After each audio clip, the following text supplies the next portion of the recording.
What's up, everybody? Welcome back to Scandalous. Today we are about to explore the hottest beefs in the rap game. Yes, we're talking about the epic diss track battle between Kendrick Lamar and Drake. These two titans have been throwing lyrical punches at each other, and it's getting crazy. We're gonna break down the entire feud, analyze the sickest burns, and see who really came out on top according to the fans.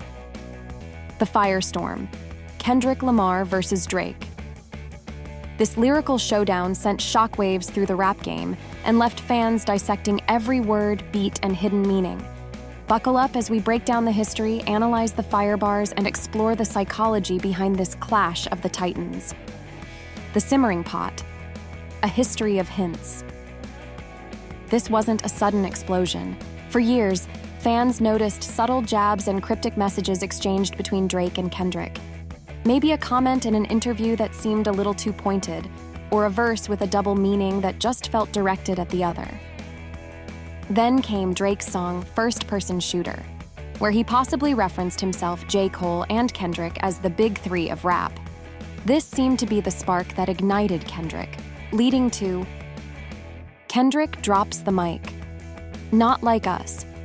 Hold on tight, folks. Kendrick's response, not like us, was a lyrical bomb. He launched accusations at Drake, hinting at a secret child and questioning his authenticity as a rapper. Lines like, "Your whole legacy built off emotions. Do you ever wonder what it feels to live with ghosts?" had fans on fire trying to decipher the deeper meaning. Was Kendrick calling out Drake for being all about feelings and lacking the social commentary he himself is known for? Breaking down the bars, wordplay, and decoded dices. Let's dissect those lines a bit further. The ghosts reference is open to interpretation. It could be about past relationships that continue to haunt Drake, or perhaps a jab at his tendency to sample older songs. And that line about emotions? Kendrick might be suggesting Drake focuses too much on feelings in his music, lacking the deeper social commentary that Kendrick's music often tackles. Production choices, setting the stage. The dark and brooding beat of Not Like Us perfectly complements the seriousness of Kendrick's accusations. It's a stark contrast to Drake's usual smooth, radio-friendly production. This choice from Kendrick sets the tone. This isn't a playful diss, it's a full-on attack.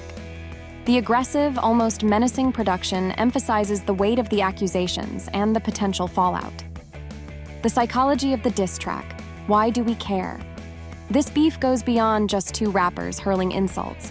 It taps into the competitive spirit that fuels hip-hop. Each rapper wants to be the king, the one with the most lyrical fire. But it also raises questions about authenticity.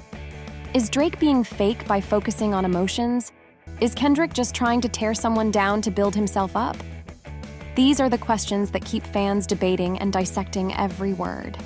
More than just two rappers, the collateral damage. This war wasn't a one-on-one battle. J. Cole, often mentioned with Kendrick and Drake as the big three, stayed silent. But others, like Pusha T, who had previous beef with Drake, seemed to relish the drama. Social media exploded with memes, fans formed battle lines, and think pieces analyzed the impact of the feud on the rap industry. This wasn't just a personal clash. It became a cultural event with far-reaching consequences. Drake responds, The Heart Part 6. Drake wasn't about to take the blow lying down.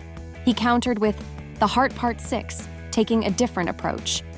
This track was more emotional, a response straight from the heart, pun intended. Drake denied the accusations about the child, addressed the years of tension, and even showed some vulnerability. Lines like, "The bitterness is strange. Years since we spoke, everything feels like a change," showcased a more human side of Drake. Production choices, vulnerability through sound. The production on The Heart Part 6 reflects the emotional tone of Drake's lyrics.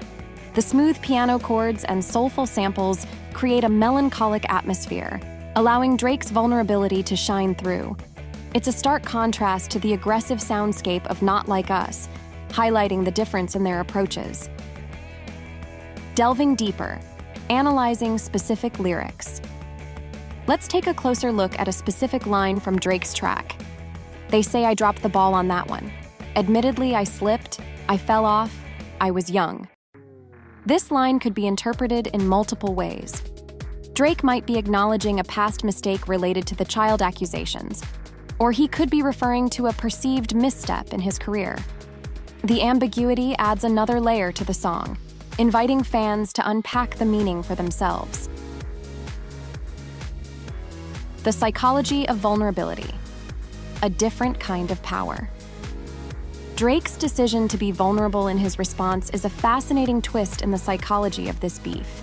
Traditionally, diss tracks are about boasting and dominance. But here, Drake flips the script. By being vulnerable, he challenges the perception of masculinity in hip-hop and potentially connects with fans on a deeper level.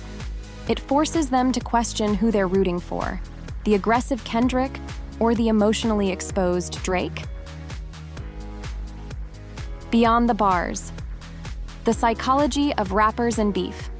This feud raises bigger questions about the psychology of rappers and their need to battle it out. Is it all just competition, or is there something deeper at play? Some argue that rappers use diss tracks to deal with personal insecurities or unresolved issues. Others see it as a form of artistic expression, pushing themselves and each other to new lyrical heights. The legacy of the beef, a changed landscape. The impact of this Kendrick Lamar versus Drake beef is undeniable. It boosted album sales, dominated music news cycles for weeks, and reignited discussions about the power and purpose of diss tracks. It also shifted the landscape of rap. Now, artists understand the potential for a well-crafted diss track to become a cultural event, sparking conversation and boosting careers. All right, guys, that's all we got for today. We hope you enjoyed this deep dive into Kendrick Lamar versus Drake beef. It was a close one, but hey, that's what makes these rap battles so exciting. So, who do you think won the feud? Leave your thoughts in the comments below, smash that like button, and subscribe to the channel Scandalous for more content. We'll be back soon with another hot topic to dissect, so stay tuned.